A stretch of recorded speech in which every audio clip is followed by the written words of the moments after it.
როცა ვხედავ რომ შვეიცარიას ამდენი ყველი აქვს, იტალიას ამდენი ყველი აქვს, ფრანგებს ამდენი ყველი და შენ ხარ მესაქონლეობის ქვეყანა და ბუნებრივად გიჩნდება კითხვა თუ იმას აქვს 300 სახეობის ყველი, имас 4000, имас 10000 რაღაცა კოლოსალურ ციფრებზე ხო საუბარი.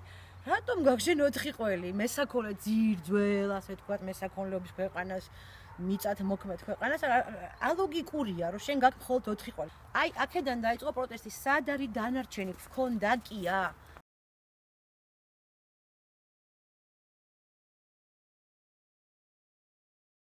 ერთ-ერთ პროექტზე მუშაობის დროს გავიცანი ქალბატონი თამარ ზაგარიშვილი, ეთნოგრაფი. ისე კითხეს მათ შორის მეთქი რამე არ ქონდა მერძევებაში, ვიცი რომ მესაქონლეობაზე მან იმუშავა სერიოზულად და აუ მით რა ანა გეხოცები რა, შენ ძალიან აქტიური ადამიანი ხარ და არ გაეკარო ამ თემას. მეთქი რატო ქალბატონი თამარ, ამიტომ რომ დაუძლეველი თემა, დიდი თემა. როცა მეუბნებიან რომ შენ ეს არ გამოგივა, ზუსტად ის უნდა გამომივიდეს, იმიტომ რომ მე ჯიუტთა კასტიდანა ვარ. და მეთქი მათხოვეთ რა რამე ლიტერატურა მათხოვა ერთი ღამე გავათენე და დილას ზუსტად ვიცოდი ეს მოხდა 7 წლის წინ ზუსტად ვიცოდი რომ მე ამ პროექტს გავაკეთებდი ამას მოყვა ფესტივალები დეგუსტაციები მაგრამ ეს არ იყო ერთი და ორი ღონისძიება იყო ბევრი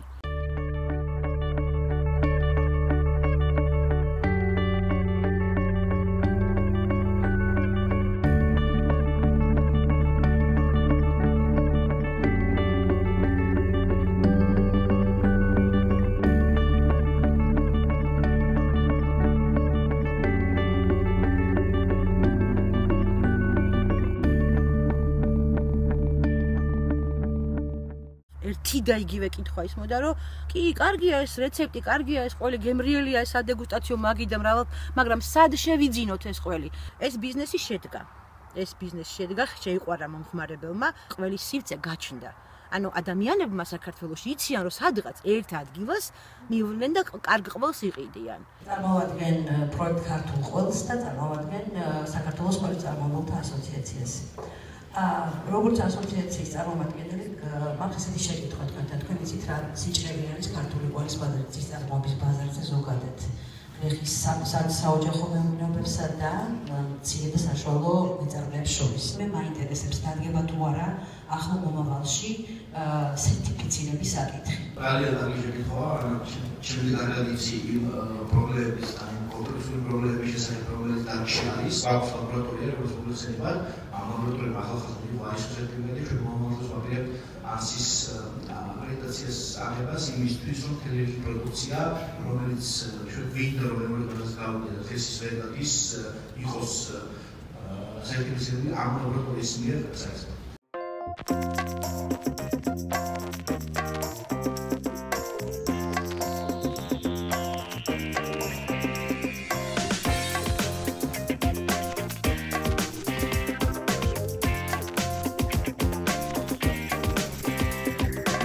როგორც ღვინოში იგრძნობა ბუკეტი, ისე უნდა იგრძნობოდეს ყველშიც თავისი ბუკეტი.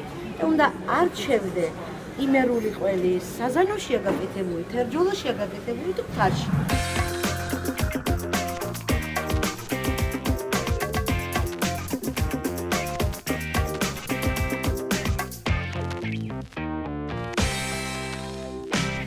აი აქედან იწყება ჩვენი საწარმო. აქ იქნება family cheese პატარა საწარმო. პატარა, ძალიან დაახლოებით ალბათ 60 კვადრატული იქნება. ეს ამას ავიღებთ ამ ჭერს და ესე იქნება მთლიანად აქედან იქნება შემინული, შუშები იქნება და შეგით იქნება ხელით handmade cheese, რასაც ქვია ხელით გაკეთებული ყველის საწარმო. აი ქვევით იქნება ძროხების სადგომი.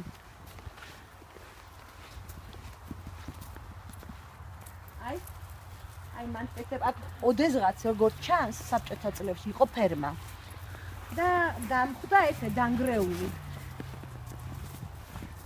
ეს ნაწილი ამოვაშენეთ და ნუ გაზაფხულისგან ცოტა რომ დაწვება დავიწყებთ ამის აშენებას ძალიან დიდარია იმით რა ქვია მინერალებით სოკო სადაც გამოყავთ სათბურებში ამას ტრანსპორტირების ფულს ვიხდი მხოლოდ, მაძლევს ამას ჩემი მეგობარი. აი აქ ვაპირებთ დაახლოებით 40 სახეობის ორ რიგად ქართული ვაზის ჩაყრას. ყველაფერი, რასაც ჩვენ გავაკეთებთ, არის ტირაჟირებადი. აუცილებლად წაიღებს ამ ცოდნას მეზობელი. მე მისგან წამოვიღებ გარკვეულ ცოდნებს, ის ჩემგან წაიღებს რაღაცებს. ეხლა წავიდეთ და გავაკეთოთ ყველი.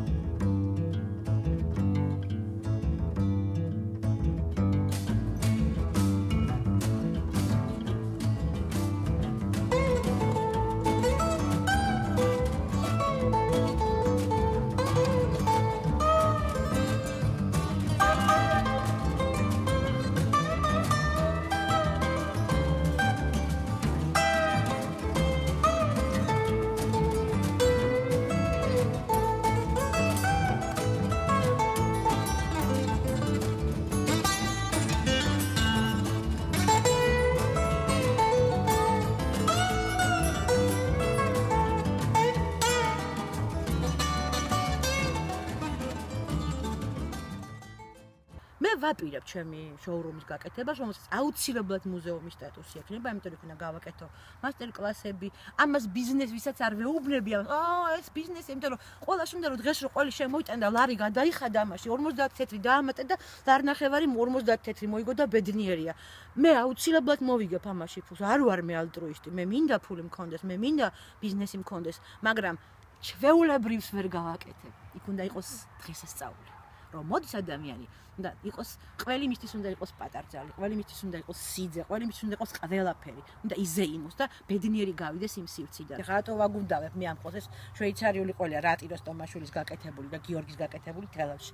აი ამ ტიპის ყოლების არის ქართული ყოლის მომავალი. დადგა დრო, როდესაც ჩვენ ცოტა რაღაცა უნდა ვისესხოთ ევროპისგანაც და ვისწავლოთ თქვათ მოკერქილი ყოლების კეთება, რომ გათვლილი იყოს ბიზნესზეც, იმიტომ რომ როცა ყველი ქერქდება, ის უფრო დიდხანს ცოცხლობს. მალფუჭებადი ყოლების ჯადოდან გამოვალთ და ასე ვთქვათ მრავალწლიანი ყოლების კულტურაში შევდგამთ ფეხს.